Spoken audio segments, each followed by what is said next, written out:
बॉलीवुड में कई सितारे आते हैं, कई चले जाते हैं। कुछ फिल्मों में अपनी जगह बना लेते हैं तो कुछ गुमनामी के अंधेरे में खो जाते हैं। आज हम ऐसी ही एक शख्सियत की बात करेंगे जो 60 से 70 के दशक में बॉलीवुड की कुछ फिल्मों में काम किया, लेकिन उनकी ज़िंदगी इस उतार चढ़ाव भरी थी कि ना पर्सनल लाइफ सुकून में थी और ना ही उनकी प्रोफेशनल लाइफ ही सुकून में थी। आज हम चर्चा करेंगे विम्मी की।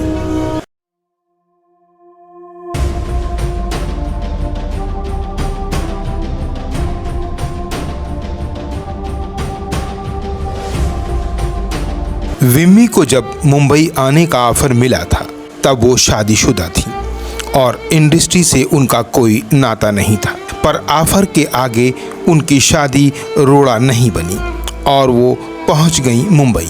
यहाँ उनकी मुलाकात रवि से हुई, जिन्होंने बी.आर. चोपड़ा से उनकी मुलाकात कराई। पहली ही मुलाकात में बी.आर. चोपड़ा ने अपनी फिल्म हमराज के लिए विम्मी को लीड एक्ट्रेस के रूप में चुन लिया। इस फिल्म में लीड एक्टर सुनील दत्त थे। विम्मी की ये पहली फिल्म थी और इस फिल्म ने बॉक्स ऑफिस पर तहलका मचा दिया था। फिल्म की कामयाबी ने विम्मी को रातों रात स्टार बना दिया और फिल्मों की लाइन लग गई। मेकर्स विम्मी को अपनी फिल्म में लेने के लिए आतुर रहते थे क्योंकि वो गजब की खूबसूरत थी। विम्मी को जब फिल्मों का ऑफर मिला था तब उनका साथ सिर्फ उनके पति ने दिया। विम्मी एक बहुत बड़े व्यापारी ख़ानदान की बहू थी और खूब शान से रहती थी, लेकिन एक तरफ जहां विम्मी को कामयाबी मिल रही थी तो दूसरी तरफ उनका निजी जीवन समस्याओं के बीच आ गया।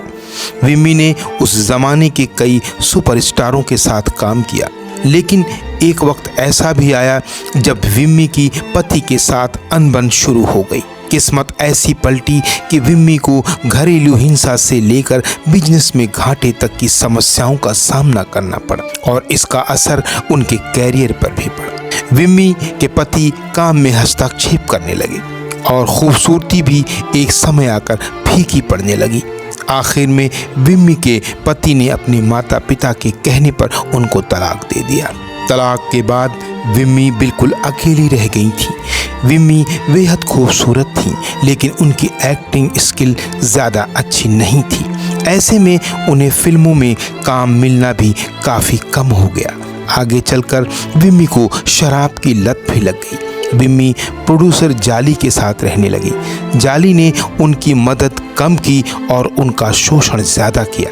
उन्होंने विम्मी से कहा कि अगर आप चाहती हैं कि आपको फिल्मों में ज़्यादा काम मिले तो आप प्रोड्यूसर के साथ ज़्यादा वक्त बिताएं, तो आपको काम भी ज़्यादा मिलेगा। काम न मिलने और शराब की लत के कारण विम्मी की तबीयत ख़राब होने लगी। आखिर में विम्मी के लीवर ने काम करना छोड़ दिया।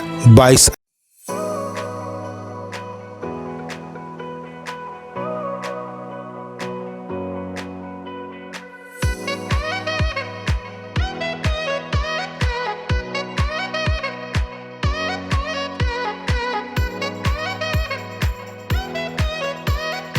अप्रैल 1977 को विम्मी इस दुनिया को छोड़कर चली गई।